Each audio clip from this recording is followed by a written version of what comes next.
What up? What up? It's your boy, Mr. B-EAZY 215. No Easy Outlet, the podcast. Your boy. We in the building. We got more Eagles talk, more fact to chew on, more things to dive into, because every day in the bird nest is something to feed on.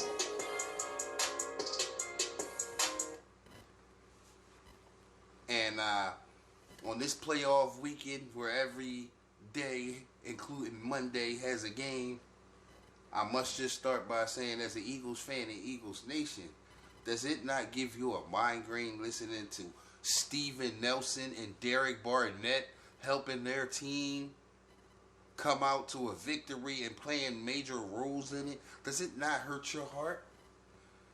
I mean, I know how we all felt about Derek Barnett. I mean, maybe the camp was split on Steven Nelson. But come on. But anyway, Saturday, we closer to Monday. A.J. Brown is out officially. Hurts throwing with a glove. I don't think we haven't seen it. I know all season. I don't think I've seen it last season, so I don't know when we've seen him play in a game with a glove, but I think that's what he's going to do. So what effect that will have. The last time we saw the Bucks in the playoffs and Smitty was our lone star receiver, I mean, those are just things. It's not pointing in a good direction. And because we bleed green and that green blood run through our veins, we going to hope for the best. We expecting the worst, but we hoping for the best, because this team can go out here and find out who they was during the 10-1 stretch. Even without A.J. Brown, it can be done. I remember watching a team lose T.O. and everybody thinking it was over. And then a guy by the name of Freddie Mitchell emerged as a star. And I think the Vikings game had 2 touchdowns, should have been 3. One was ruled a fumble, or he would have had 3. And he's been the people's champ, wrist tapping, thinking his hands ever since. So you just never know. So there's still that chance that Quez, Julio, Zacchaeus, or dust off the old trusty, rusty utility knife, Greg Ward, out of nowhere to come and save the day. Greg Ward, who hasn't played all season, but you know, so there's still the possibility of that. But I think the key to it all is going to be turnovers. Getting turnovers and not giving them. I know we've looked and grasped at straws for this team so much that we've touched on the Hurts turnovers, but we kind of glazed over them. We blamed Nick Sirianni and this crazy, unethical, unappetizing offense. We blame Brian Johnson for horrible play calling, if any at all. We've even blamed the defense for putting the offense in a bad spot. But I saw a stat that said Hurts has 20 touchdowns when I looked it up.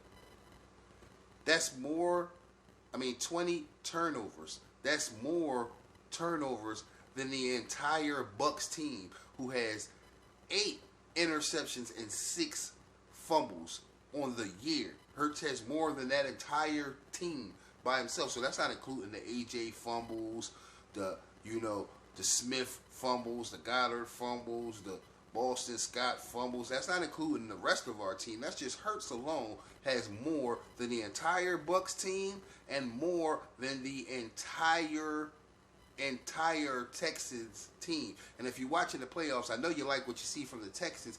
Yes, our star, our quarterback, the guy that gives me any confidence at all that we have a shot at winning this game is Jalen Hurts. But the facts of the matter are, if we are going to win this game, it all starts and ends with him. Decision making, not turning the football over. We know we got the finger, so he can't be running and fumbling the football.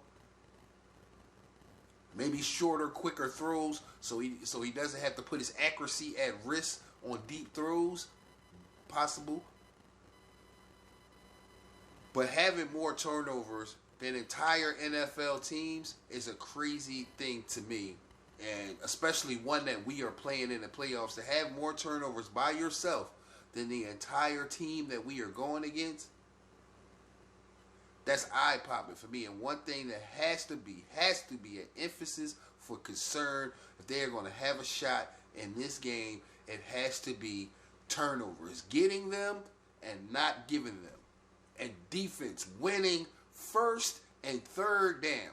Win first and third down, defense. Win first and third down. Hurts and the rest of the team. Turnovers. Not giving them and getting them. With no A.J. Brown and what we've seen these last couple of weeks, it's like everything almost has to be perfect. No, the Bucs aren't world beaters. They ain't juggernauts. Their quarterback is banged up. But I don't want to feed into the mantra of these players and the coach, the way they have been talking with this cockiness, this overachievement, this looking down on your competition as if you sitting on such a high pedestal. When right now the playing field is more even than ever. Even coming from your own lips saying it's 0-0, that applies to everybody. It's your boy, BEZ215, No Easy Outlet, the podcast. We'll be back with plenty more as these playoff games wrap up and we get hours, days, and seconds closer to our matchup against the Bucs and seeing where this season takes us from there. It's your boy, Mr. B-E-A-Z-Y, No Easy Outlet, the podcast.